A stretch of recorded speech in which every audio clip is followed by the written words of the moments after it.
बड़ी खबर के साथ एक बार फिर से बुलेटिन की शुरुआत कर रहे हैं। संयुक्त किसान मोर्चा ने ऐलान किया है कि 5 राज्यों में हम अपनी टीमें भेजेंगे। वहां पर हमारी टीमें खुलकर लोगों से ये कहेंगे कि आप बीजेपी को वोट ना दें, बीजेपी को सबक सिखाना है तीनों कृषि कानून लाने के लिए। हमारे साथ इस वक्त पुष्पेंद्र जी भी जुड़ गए हैं। डॉक्टर संबित पात्रा, सुप्रिया श्रीनेत, कांग्रेस पार्टी के प्रवक्ता, दोनों हमारे साथ लगातार बने हुए हैं। लेकिन पुष्पेंद्र जी, इस बुलेटिन के हिस्से में मैं आपके साथ शुरुआत करना चाहती हूं कि क्या भारत भी अब आपको भी पाकिस्तान की तरह दिख रहा है?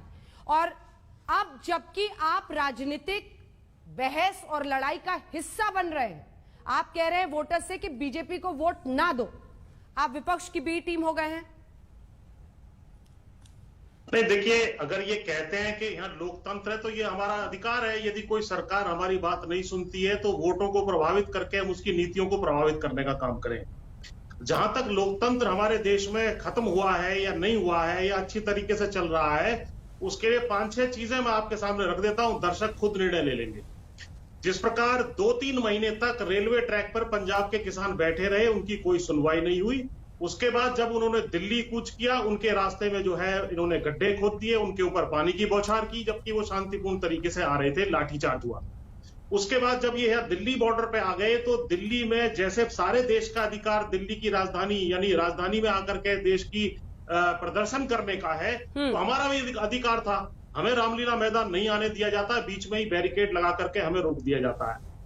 उसके बाद जब ये 26 तारीख की घटना हुई, उसका बहाना लेकर के और जिस तरीके से कील ठोक दी गई, जो लोकतंत्र में वास्तव में कील है और जो अंत में इनके ताबूत में कील साबित होंगी, उस घटना से आप अंदाजा लगा सकते हैं क्या हुआ।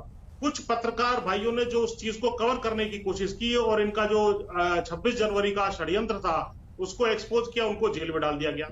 किसी ने बेंगलोर में रहने वाली एक युवा लड़की ने यदि किसानों के समर्थन में कोई ट्वीट कर दिया तो उसको जो है जेल में डाल दिया गया। बाद में उसको जमानत देते हुए जिस प्रकार की टिप्पणी इनके खिलाफ जज साहब ने की, वो सारे देश ने देखी। सुप्रीम कोर्ट ने स्वयं कहा है कि सरकार से असहमति जो है वो देशद्रोह नहीं है। बात बात पे आप जो है इस कानून का प्रयोग नहीं कर सकते। और द इकोनॉमिस्ट का एक वो आया था, मार्क तुली साहब ने लिखा था पिछले दिनों कि 165% 2016 से 19 के बीच में सेडिशन के चार्जेस जो देशद्रोह के लगाते हैं वो बढ़ गए हैं, लेकिन कन्विक्शन रेट उसमें केवल 3% है। यानी आप झूठ मूठ में पकड़ के किसी को भी देशद्रोह लगा देते हैं, लेकिन बाद में वो अदालतों में छूट जाता है। इससे पता लगता है कि किस तरह का लोकतंत्र चल रहा है।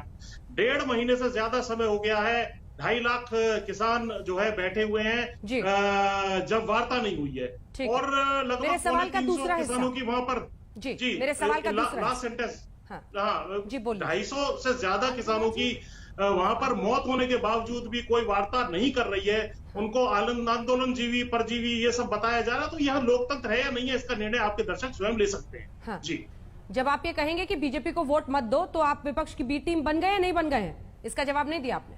अंजना जी, हाँ, इस पे भी आ जाता हूं।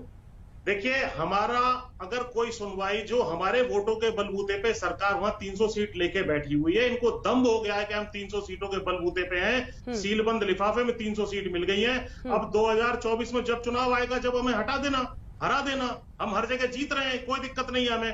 तो वोट प्रभावित करने का, वोट की चोट से ही, वोट की भाषा ही इन्हें समझ में आती है। हमें समझ में आ गया है, जैसे रावण की नाभि में चोट मारने से उसका जो है खात्मा हुआ था, इनका खात्मा केवल वोट से हो सकता है और कोई तरीका इसका जवाब दे दे, फिर मैं सुप्रिया जी फौरन आपके पास आऊंगी। बहुत गंभीर बात कह रहे हैं वो।